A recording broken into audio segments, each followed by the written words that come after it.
Hello, lovely people. Welcome to Ari Talks About Music. I'm Ari, and today it is time for a review of this new By Storm album, My Ghosts Go Ghost. We have here the debut album from the American hip hop group By Storm, who over the recent years have had somewhat of a tragic history, formerly having released a fair amount of music under the name Injury Reserve until the death of vocalist Stepper J. Groggs in 2020. Despite that, his death did not stop them still releasing the album By the Time I Get to Phoenix in 2021, which is by far one of the most interesting and unique experimental hip hop albums I have ever heard, as it does take on a very electronic leaning, glitchy sound, but is still one of the most hazy and dreamy hip hop albums in recent memory. And because of my love for this album, I will admit I was pretty nervous to hear what kind of style they would take releasing under By Storm, as having rebranded themselves with an entire new name does usually mean they're going to take their sound in a very different direction. But it seems as if they've actually decided to double down, and on this album they kind of finish what they started as Injury Reserve. I think it really is evident how much of the same styles already present on this album. Everything from the very dreamy but still somewhat manic and glitchy sound effects that you have going on that give this entire album such a unique atmosphere. And despite how experimental so much of this is, I think it's still super accessible. Another one of my favorite very consistent features of this album is how well they managed to use a guitar, which I think that in the genre of hip hop in general is very rarely done, and even more rarely done well. But the way that they managed to use the guitar sounds in this album is absolutely fantastic. With every time the instrument makes an appearance, it's always to provide some sort of necessary atmosphere. And I do love that the opening track, Can I Have You For Myself, immediately establishes that guitar sound right away, with it being played in such a soft and gentle way, and I think that the vocals also reflect that style really well. But despite the opening of this track being so relaxing, it doesn't take long for it to start getting a lot more manic and experimental, with the guitar playing very quickly becoming a lot more erratic and the vocals also getting very chaotic. But it manages to pull off that style without in any way sacrificing the song's amazing atmosphere. And despite how wild it gets in some moments, there's still something really soothing about it. And I also really like the very dissonant chaos towards the end of the track, as it again just manages to get even more manic, but is still a deceptively beautiful moment when you're really looking out for it. And then on the following track, Dead Weight, you again have that guitar sound, but in this one it's a lot more ominous than it was before. Again being played in a very soft and gentle style, but with this underlying sense of mystery, which I think is reinforced incredibly well as the song starts to progress, with the guitar playing speeding up a little bit and the vocals also picking up quite a lot too. And then after that, as the song keeps going, it just continues to get more chaotic and frantic. I really like the kind of stream of consciousness style vocals, as well as the really manic and jerky sound effects, and the way you have the guitar kind of constantly pulsing in and out as well, all being really amazing experimental elements that I think really pay off and make the song definitely one of my favorites. I do like that Grapefruit is a much more vocal focused song, with the instrumentation still being there as kind of atmosphere and background noise, but it is more that Richie is showing off that he is still an absolutely incredible rapper, despite the general focus of their sound being more on the experimentation in the instrumental. I do wish that there were maybe just a little bit more going on this song. It's still a really nice chill moment on the album, however I think that the fact that it is so vocal focused just isn't quite enough to carry it all the way, which is where I think the following song, In My Town, comes in, which I think manages to find the perfect balance of those two styles. I do love the very soft and dreamy vocals on this track, definitely being a huge part of the song's atmosphere, but at the same time you have these very vast and dreamlike soundscapes that are also huge focal points. And again, of course, having that really nice soft guitar playing. Then going into the latter half of the song, I love how it's just one long progressive instrumental build-up. I think that this is just such a beautiful and satisfying moment on the album. And it does cut off very abruptly at the end, and it's not a style I'm usually fond of, but I think they actually managed to do it really well, as I think that fading this one out just wouldn't really have worked quite the same. Zigzag is a song that I think absolutely perfectly finds the balance between being super manic and chaotic, but still so dreamy at the same time, which is a sound that I think they absolutely perfected on By the Time I Get to Phoenix. And while most songs on this album seem to have a focus on either one style or the other, this is kind of the only one that manages to balance the two so perfectly. I love how ethereal this is while still being so experimental at the same time, with the very dreary and repetitive vocals,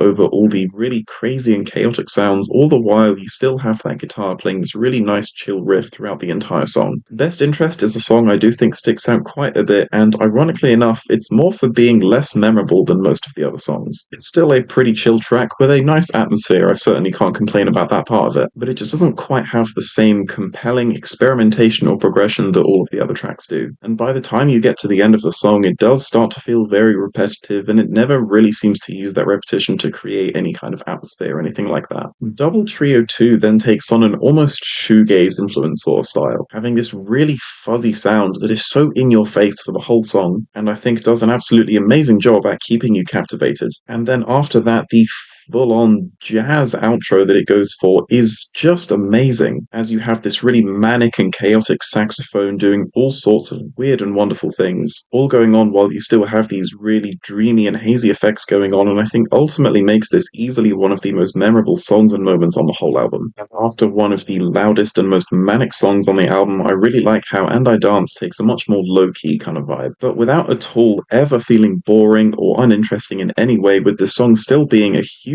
part of the album's progression overall. I love the very muffled effect you have on the percussion, which only gets more and more chaotic the more layers get added to the song. And again, you have that really manic outro that does creep up on you, but still sounds absolutely fantastic, and still does feel like a very natural part of the song's progression. And then on the closing track, GGG, I absolutely love how for this entire song it takes on a completely organic style. Obviously with mainly the acoustic guitar being the main attraction of the song, but then also with these really nice, soft, and very heartfelt vocals, which, to be honest, I think the album could actually use a little bit more of, so I'm really glad to hear that at least you get a little bit of it right at the end. And so this album being as good as it is a huge relief for me, as this probably, I would say, is my most anticipated release of the year going into 2026. But obviously with their last album as Injury Reserve being so good and having lost a member since then, there were a lot of reasons that this album could have been a huge disappointment. But having continued the style so well that they had already established is absolutely amazing, and the way they still managed to incorporate a lot of other sounds and effects that they hadn't really experimented with before as well. And it's for that reason that this album will be getting a 9 out of 10 from me. Thank you so much for watching this review. Please be sure to listen to this album yourself and tell me your thoughts below. Please leave a like if you liked the video, and please leave a dislike if you didn't like the video, and remember to stay hydrated.